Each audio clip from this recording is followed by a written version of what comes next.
মার্কিন যুক্তরাষ্ট্রের মধ্যে পশ্চিমাঞ্চলের মিসৌরি ও কানসাস অঙ্গরাজ্য সীমান্তে অবস্থিত কানসাস সিটিতে যে গ্রুপে নিজেদের প্রথম ম্যাচে প্রতিপক্ষ আলজেরিয়ার বিপক্ষে ৩-০ গোলে জয়লাভ করেছে আর্জেন্টিনা। ম্যাচের ১৭, ৬০ ও ৭৬ মিনিটে ৩টি গোলই করেছেন কিংবদন্তি ফুটবল তারকা খেলোয়াড় লিওনেল মেসি। মেসি এই হ্যাটট্রিক করার মাধ্যমে ব্রাজিলিয়ান তারকা রোনালদো নাজরিওকে ছাড়িয়ে ছুঁয়ে ফেলেছেন জার্মান কিংবদন্তি মিরোস্লাভ ক্লোসারের করা বিশ্বকাপের সর্বোচ্চ ১৬ গোলের রেকর্ড। এখন মাত্র একটি গোল করলেই এককভাবে শীর্ষে জায়গা করে নেবেন এই আর্জেন্টাইন মহাতারকা।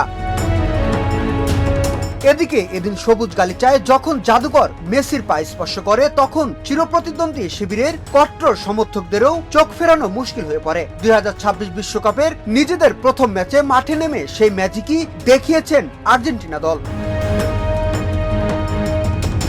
মাঠের এই ফুটবল উন্মাদনা গ্যালারি কিংবা স্টেডিয়ামের গণ্ডি পেরিয়ে এবার আশ্রে পড়েছে দেশের সাধারণ দর্শক থেকে শুরু করে শোবিজ ইন্ডাস্ট্রির তারকাদের মনেও। তাতেই নিজের আবেগকে ধরে রাখতে পারলেন না ঢালিউড তারকা শবনম ইয়াসমিন বুবলি।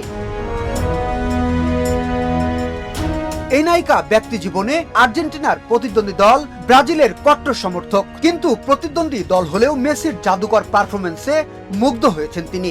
আর্জেন্টিনার দুর্দান্ত শুরুর পর সোশ্যাল মিডিয়া, ফেসবুক ভেরিফাইড পেজে এক পোস্ট দিয়ে বিস্ময় প্রকাশ করেছেন বুবলি। একই সঙ্গে প্রশ্ন ছুড়েছেন, মেসি এত ভালো খেলে কেন?